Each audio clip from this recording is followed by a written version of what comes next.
Hey everyone, today I'm going to be showing you how to create a backup or an archive of your home directory in Linux. For me, this is going to be the me directory.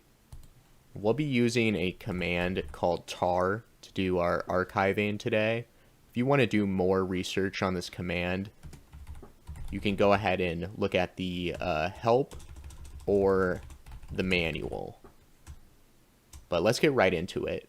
So you'll need to use sudo or a root user for the archiving of all the files under your home directory. And then I'll go through the flags one by one. C, that's going to be for create, and that tells tar to create a new archive. And then Z, that stands for gzip, and that tells tar to use the gzip compression to compress the archive. It's optional, but it's commonly used. And then V, that's for verbose, and that's going to list every single file that's being archived in your terminal. Again, this one's optional, so you can leave that out if you don't want it to list all of your files that are being archived in your terminal. And then finally is the F flag, and that's to specify the file name of the archive.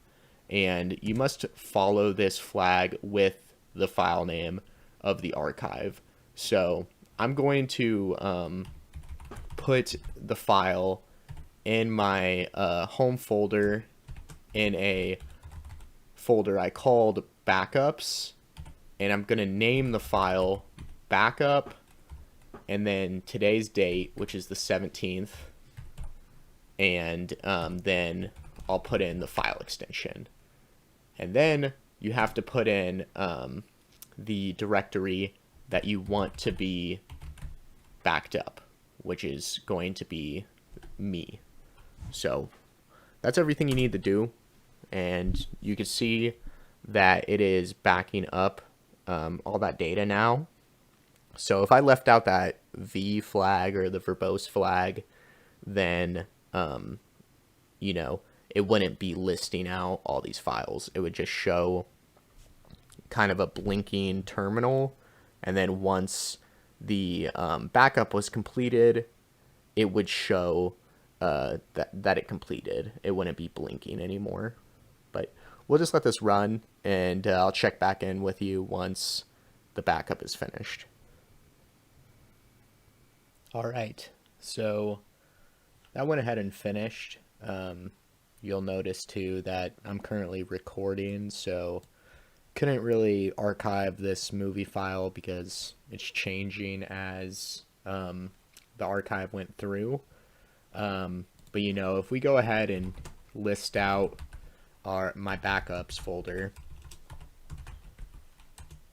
you will see that backup in there. And also, if I go ahead and take a look in the File Explorer, you'll see that there too. So you've probably noticed this entire video I've had this Google Drive window open, and that's just to demonstrate, I'm just going to go ahead and back it up to my Google Drive. There we go.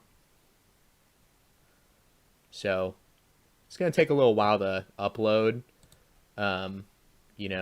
because of my internet speed. But I figured I would go ahead and share this just because, I think it's something that is really easy to do, and everybody should do, is create backups of their home folder. You could create more targeted backups. You'll probably notice too that I backed up a lot of things that really don't need to be backed up, like cache and pretty much app data, things of that nature. But regardless, it's a good way to just create a backup of your entire home folder without giving much thought to any specifics. I'll be able to go back and have a backup of my home folder exactly how it was on that date. So I hope you liked the video, and let me know if you have any ideas for future videos or what you want to see. Thanks.